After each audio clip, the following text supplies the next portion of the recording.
Manila Broadcasting Company. Sa balita, komentaryo, issue. Mayong gabi Metro Bacolod, mayong gabi kabugusan nga Western Visayas. Welcome sa pagpangalagad sang Aksyon Balita Evening Edition. Karon nga adlaw Biyernes, Mayo 13, tuig 2022. Makitan kita live sa mga official Facebook page kag sa YouTube channel ang Aksyon Radyo Bacolod kag mabatian pagi sa www.actionradyobacolod.com.ph.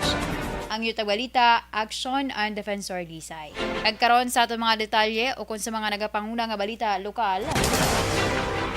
55 tubtob 110 pesos ginapaabot dugang sang sweldo sa Western Visayas. Isyu sang gutom sa boys home, wala kamaturan. Sa mga nagapanguna nga balita national, IATF suportado ang in-person classes sa pampubliko kag pribado nga mga eskwelahan. Samtang Pilipinas naka-detect sang 14 ka kaso sang Omicron BA.2.12.1. Una sa balita, una sa aksyon! Action Radio Philippine Standard Time, alas 6:00, detalye sa atong mga nagapanguna nga balita lokal pagkatapos lamang sa maini. Doktor!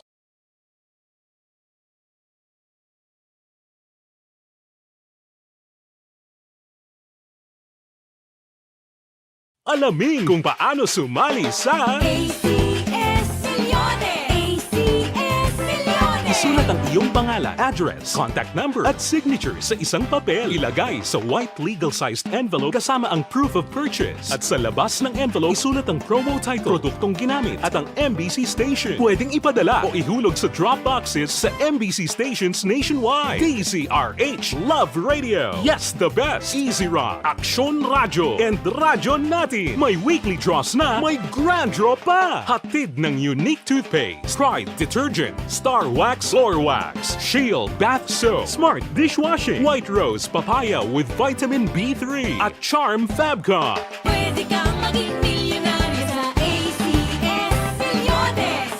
Submission of entries is from February 28 to May 27, 2022. Grand draw is on June 18, 2022. Promo period is from February 28 to June 18, 2022. See posters for details. For DOH, FDA, CCH, UHSRR permit number 0087, series of...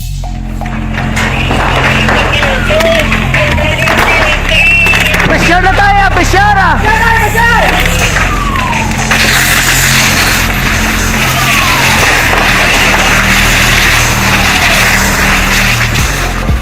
Every day is Fire Prevention Day.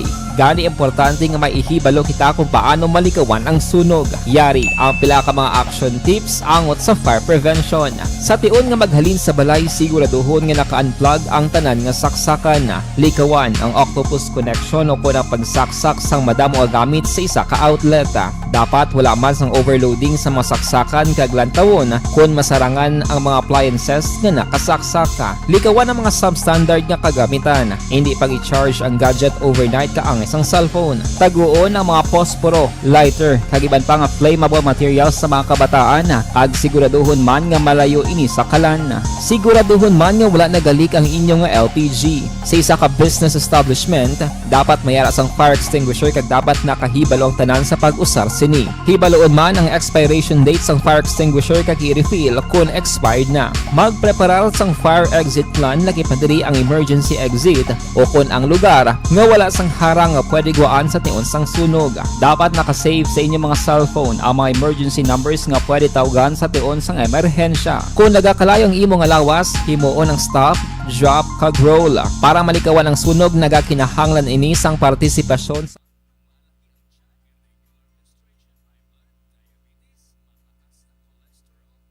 Mayong gabi sa ating mga ka-aksyon nga nag-monitor via Facebook Live sa kay Sir Ray Flores Baryoga dira sa may Pandanon DSB. Good evening dira sa imo, sir. Sa kay Raymond Medes Manankil, mayong hapon man, mayong gabi. Kay lasay stress na.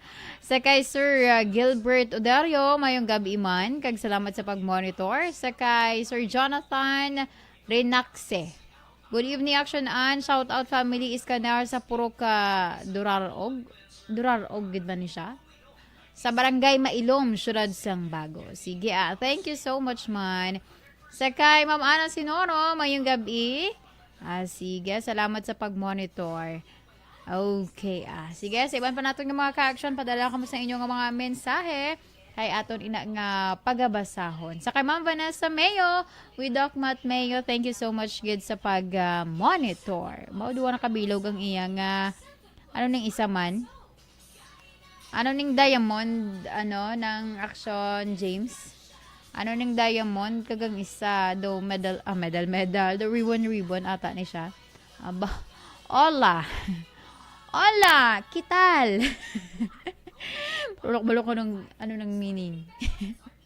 Nalipat ako, Miss Van, sa pila na katuig. Nga pagkuha ko sang subject nga Spanish. Sige, thank you so much man, Sir Jonathan. Kag God bless sa imo pamilya. Salamat sa pag-monitor. Okay, siban pa natin nga mga ka-action. Feel free lang sa pagpadala sa inyong mga messages kay akon gid ina nga tamyawon. Basta may mga greetings kamo dira, padala kamo kay i-greet ta na. Sige, standby sa aton nga mga ka-action para sa aton nga balita lokal.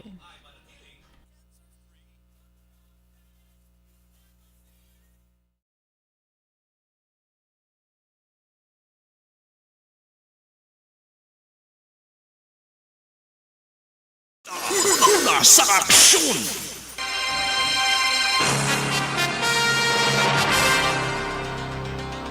Kagkaroon sa detalya sa aton mga nagapanguna nga balita lokal, magalabot sa 55 pesos tubtob 110 pesos ang posible saka sa sweldo sa Western Visayas kung aprubahan sa National Wage Commission kay Department of Labor and Employment ang proposal sa Regional Tripartite Wages and Productivity Board o kon RTWPB kag suno kay General Alliance of Workers Association o kon gawa Secretary General Winnie Sancho ang salary increase resulta sang wala untat nga pagpahigbato sang grupo nga pasakaan ang sweldo sa mga mamumugon. Aminado si Sancho nga magamay lamang ang saka apang makabig na nga kadalagan para sa mga mamumugon kung mapatuman. Sa proposal nga ginpadala sa NWC, may pagsaka sang 55 pesos sa sweldo sa mga commercial kag industrial workers o kung halin 395 magasaka ini sa 450. Samtang ginaduso naman ang pagpasaka sa sweldo sa mga agricultural workers sa 95 tubtob 110 pesos o kung halin sa 310 mangin 420. Kung mapermahan sang Tiglicom sa dole ang proposal, mahimo na magpalarehas ang sweldo sa tanan nga sektor sa Western Visayas. Suno kay Sancho sa bahin sang RTWPB nga ginabugusan sang tiglawas gikan sa gobyerno, tagdumalahan sa mga negosyo kag labor group na hisugtan na ang pagsaka sa amo kantidad sa sweldo sang mga mamumugon. Sa iba niya balita lokal, ginpanginwala ni Ronaldo Iata ang house parent for sa Bacolod Boys Home ang aligasyon nga nagakagutman ang 19 ka mga kabataan nga yara sa ila pasilidad. Suno kay Iata na atrasar lamang nagligad nga bulan ang ila budget rason niya tipid man ang ilang mga stocks apang hindi matuod nga wala sila sang sweldo kag wala ginakaon ang mga kabataan. Suno kay Iata 20 ka mga empleyado sang syudad ang ginabugusan sang 7 ka mga regular employees kag 13 ka mga GOs ang nagabaton sang ila sweldo sa oras kag ang mga wala nakabaton sang sweldo amo naman ang napulo ka mga empleyado sa foundation. Suro kay Iata nagadepende lamang ang foundation sa mga donasyon nga amo man ang ginakuhaan sang sweldo sa mga empleyado. Gintinguan man sa Action Radio nga ma-interview sa bahin sa mga empleyado sa foundation apang wala sila gintugutan nga magparayag sa media. Kusiniro nila, ila foundation ng kusiniro sa Mayon City na gasis. Wala inagot manwata. Na-delay lang to. Instead ng kudsabi na ga-serve kami duwag na kami minom. Kaya tungkol na delay ang release ang papili, kaya hindi mo deliver sa client. Gito igo-igo namon.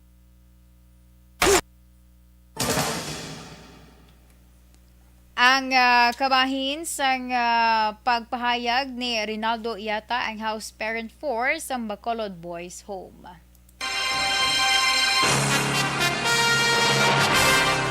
Sa dugang pang balita lokal, gina-validate sa Bacolod City Police Office City Drug Enforcement Unit ang report nga halin sa prisuhan sa New Bilibid person kon NBP ang mando agud kuhaon kag ibaligya ang shabu.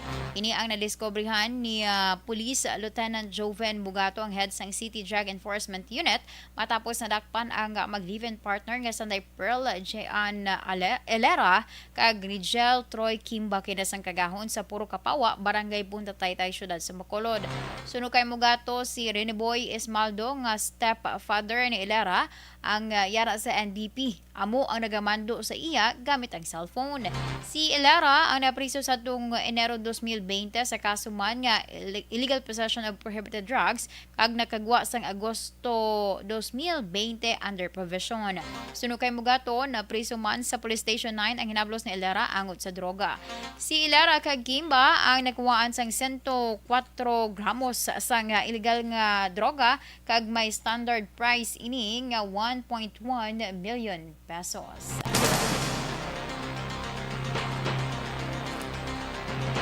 Nagpanumdum sa Negros Occidental Police Provincial Office Director Colonel Leo Pamitan sa mga kapulisan kasunod sa pagpalagyo sa isa ka preso sa Talisay PNP. Sunod kay NOCPO spokeswoman Lieutenant Abigail Donasco, kinahanglan niya hindi magpadala ang kapulisan sa mga hingyo sang priso. Dugang pa ni Donasco, maayo man kung tani ang pagbulig sa priso apang kinahanglan nga maghalong ang good hindi na masulit ang natabo. Sa naibaluan, una nagpakuno-kuno ang suspect nga si Arnel Ucana nga nagasakit ang tiyan kag ginpagwa ini ni Police Chief Master Sergeant Pastor Antonio Calahes sa custodial facility agud kung tani buligan apang ini ang nagpalagyo. Sa katapusan nga balita lokal, nakita ni Provincial Veterinarian Dr. Renanti Desena nga rason kung nga amadamo sila sa gihapon nagakadakpan nga illegal nga nagapasulod sa pork and pork products sa probinsya among pag-issue sang nagkalain-lain nga guidelines sa gobyerno nasyonal nga makatuga sa pagkaliwog kag patalang sa pumuluyo. Suno kay Desena, may pila na ka mga lugar sa Pilipinas nga una ginigo sang African swine fever apang ila ini nga natapna rason nga abi man sang iban nagabaton o kung nagabato naman ang probinsya sang Negros Occidental. Dugang pa ni Desena nga sa sulod sang 3 ka tuig sa nag-umpisa ang African swine fever, wala nagkasulod ang nasambit nga virus sa probinsya kag tutob karon hugot ang ila pagbantay kag monitoring. Ginpahayag naman ni Desena nga sufisyente ang supply sang baboy sa probinsya kag padayon naga-export sa Manila. Una sa balita, una sa aksyon. Action Radyo Philippine Standard Time alas 6:22. Sa Anton Plus Gold, importanteng pabaskugon ang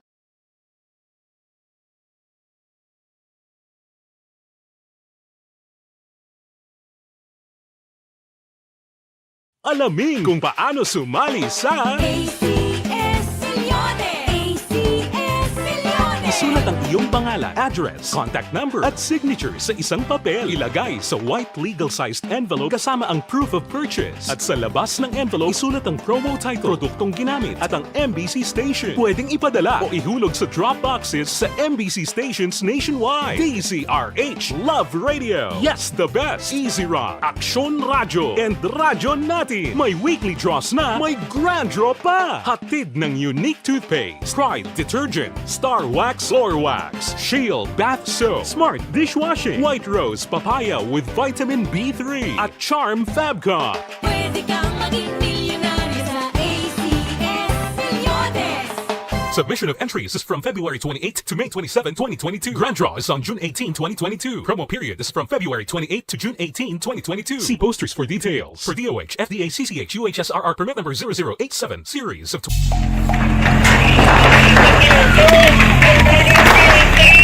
Besyara tayo! Besyara!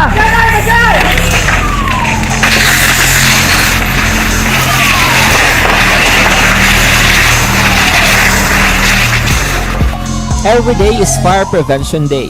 Gani importante nga maihibalo kita kung paano malikawan ang sunog. Yari ang pila ka mga action tips angot sa fire prevention. Sa tion nga maghalin sa balay, siguraduhon nga naka-unplug ang tanan nga saksakan.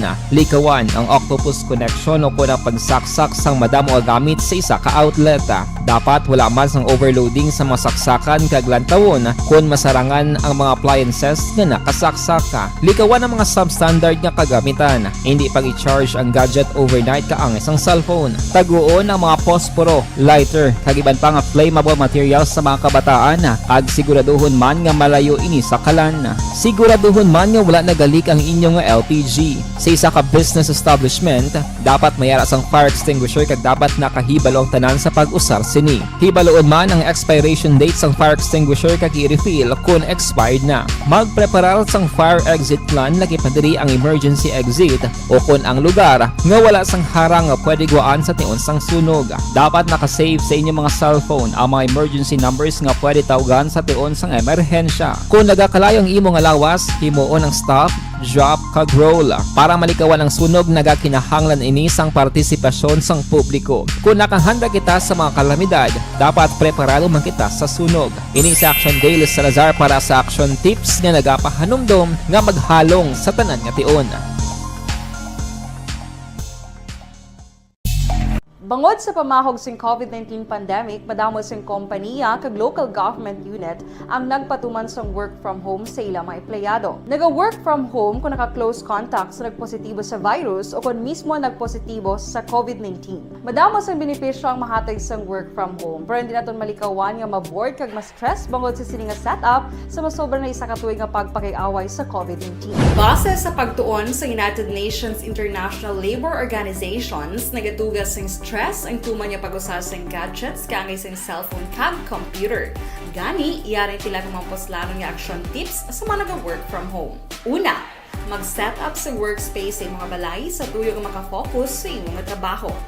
Ang workspace ay hindi kinahanglan nga dako nga kwarto, ang importante, komportable ka sa imong trabaho. Matapos ang pila ka oras nga nagapungko ka mag-computer, dapat may tion nga mag-stretching agud malikawan nga ma-strain ang imong likod o kon liog. Time management. Maghimo sa imong time schedule kag mga talapuson nga trabaho para maging organisado. Magkaon sa husto nga tion, labi na ang pamahaw kag pilion mapagkaon nga maka-boost sa imong memory, concentration kag alertness kaangay sang pumpkin seeds kag dark chocolate. Kung mayara sa mga online meetings, advance nga ipahibalo sa imong mga upod sa balay, agud malikawan ang mga disturbo. Ang pigaw nga internet connection ang makatugas sa stress, gani ipreparar ang backup kaangay sa ibang network nga may maayong signal para sa mobile data. Take a few breaks. Ini sa tuyo nga hindi ma-drain ang imong brain, maghampang sa imong pet o kung magpumatid sa music. Sa tion nga may concern kag problema, ipabalo sa imong team leader o kung sa boss para masolusyonan. Sa work from home nga setup, ikaw ang may uyat sa imong nga oras. Makasave ka sa plete, makasave ka sa pagkaon, makasave ka sa kwata, kag makaupo no pa ang imong pamilya. Ang work from home ay may madamo nga hangkat, pero mas madamo sa gihapon ang mahatag nga benepisyo. Ini si Action Daughter Cabato para sa Action Tips, una sa balita, una sa aksyon, sa Bacolod, Aksyon Radio. Ang elementary nga evacuation center na concern din baha man. Uy, kasi tinagaman amat kumansaka ang tubig. Actually, ikaw po Di ba medyo mataas na ang tubig, so ginaulat natin nga pasiwala nga nag-traffic to or nag-transit dito sa sulod ang continuous rain ang nag-isagid sa factor sa pagsaka sa sining tubig sa subong. Ang Pilipinas sa mayara sang early warning system para mahibaluan ang lakat sang panahon. Gani, wala sang rason nga hindi kita makapreparar karon nga rainy season. Yari ang pila ka mga action tips nga dapat mo may baluan. Kung nagapuyo sa lugar nga masabi ginabaha, mag-monitor sa balita para sa anunsyo sang pag-asa sa lakat sang panahon. Isa sa pinakapos nga pamaagi para malikawan nga magsulod ang baha sa balay, among paggamit sang sandbag. Ang sandbag ang isa ka sako nga may unod nga balas nga pwede ibutang sa pertahan o kung ginaagyan sang tubig para temporaryo nga makontrol ang pagsulod sang tubig sa inyong nga balay. Antes naman ng rainy season, dapat nakapreparar ka na sa pagkaon, flashlight, pito, kandila, hygiene kit, power bank, transistor radio, importante nga mga dokumento, kag iban pa nga kinahanglanon. Ini ang dapat isulod sa go bag nga dapat ibutang sa isa ka lugar nga mapos kuhaon sa tion nga kinahanglan nga mag-evacuate.